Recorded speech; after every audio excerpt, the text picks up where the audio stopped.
Hi, it's Heather Reams, Chair of National Clean Energy Week. I'm here with Mary Streett, Senior Vice President of Communications and External Affairs for BP.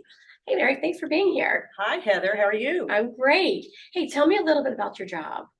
I sit here in Washington, D.C., and as you said, I'm the head of communications and external affairs for BP in the Americas region. So what that means is I lead a great team of people across North America and South America, and we're responsible for both the communications, public policy, regulatory affairs, and government affairs for BP in this region.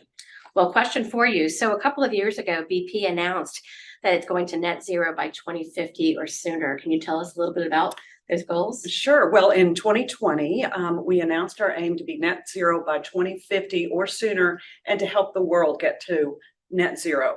And for BP, what that means is first looking at our own operations, and how do we get to net zero in our scope 1, scope 2, and then scope 3 would be is also part of that challenge, and how do we get there by 2050. And it's certainly, I know a lot of companies have gone in this direction. For us, I think what is unique is we do have interim goals, and how do we get there. So we're not just saying, oh, we'll do this in 2050. We're in action right now.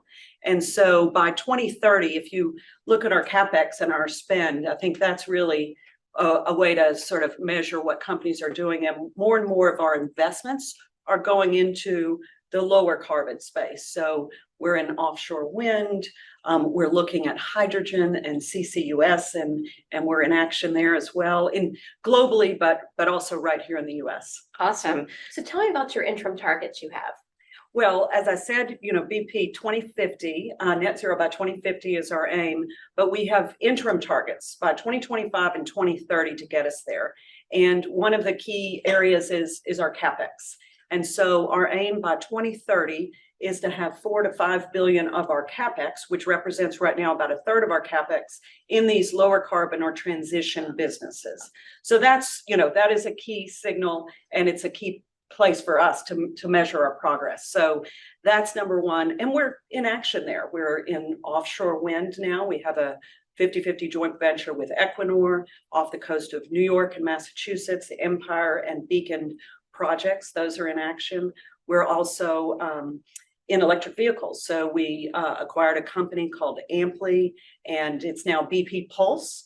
And so in the electric vehicle charging space, and we're really focused on fleets initially. So we're very excited about that. We've got Lightsource BP, which is our solar joint venture we have, and so we're in action there as well. And then of course hydrogen and CCS, and we are looking at all sorts of opportunities there. We announced a deal recently with Linde, where we're partnering with Linde in Texas on CCUS and hydrogen there, and really to decarbonize. So we're really excited about that. And when you look at the 2050 and the scope 1, 2, and 3, and you look at our footprint in the United States, it's really critical. We first have to decarbonize ourselves and these refineries that we have. And one thing that's exciting about the United States is, number one, the geology is good. Right, so you got to have that for the blue hydrogen and the CCS. But number two, with the new legislation that's passed, and the infrastructure bill last year and the IRA this year, it really just, I think, opens up the United States as an investment area. When a company like BP is looking globally at where do we invest, the United States now is really attractive, not just because of the geology, but because of these new tax credits and incentives for hydrogen, CCS, as well as renewables.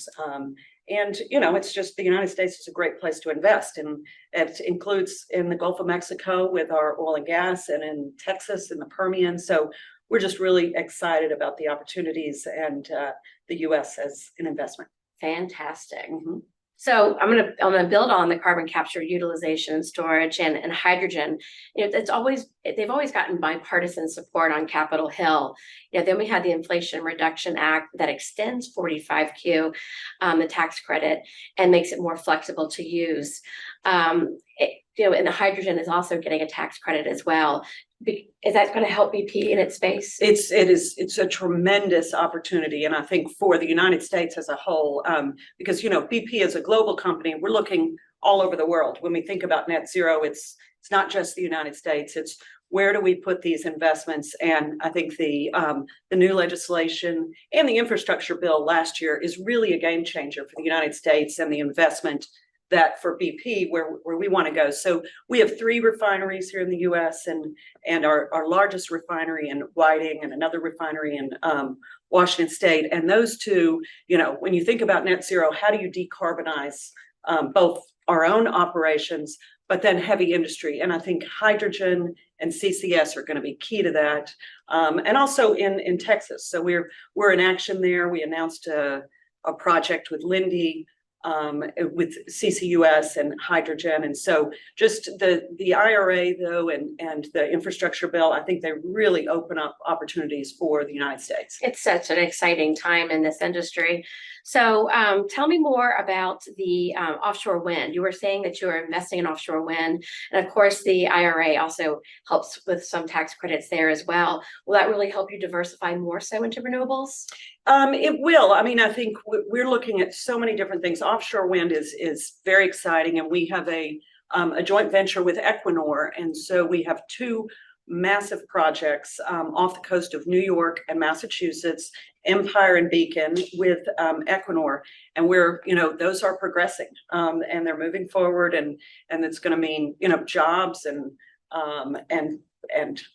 clean energy, and so there's a lot of work to be done, and we, I know that earlier this week you all have talked about permitting reform and offshore wind in the United States. It's still getting up and running, but I think BP and with our partnership with Equinor, we're in action and we're really excited about it, and looking at other opportunities for offshore wind as the Biden administration really pushes the leasing forward.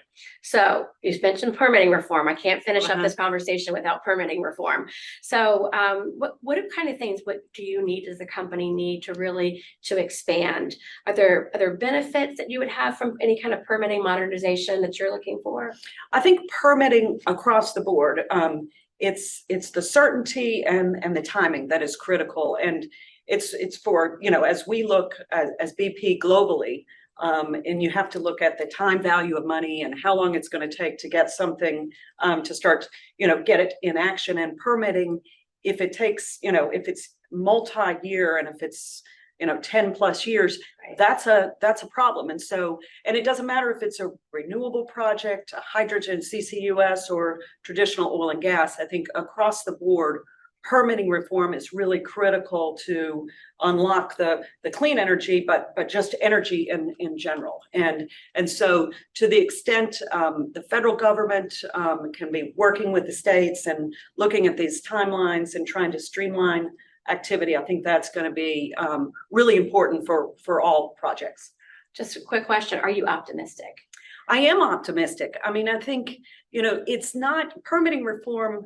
It can be a challenge in Washington sometimes if you're watching TV and it sounds like people are so far apart on so many issues. But I think across the board, permitting reform has bipartisan support because, again, it's not about one, clean energy versus some other, renewables versus oil and gas. It's across the board. It affects every project in the United States. So I'm optimistic. I think there's bipartisan support for this. I know there's, it's Thursday when this is airing, and so there's a couple of key deadlines this week and then later this year. So I'm really hopeful, and it's something that BP is really pushing for. But I know many people are. So I am hopeful. Fantastic. Well, thank you so much for joining me. Thank you so much for your support, Mary, of National Clean Energy Week, and congratulations on the growth of BP. This is fantastic. Thank you, Heather, and congratulations on this week. And I know it's been a wonderful success, and it's so important to bring people together like this. Thank you.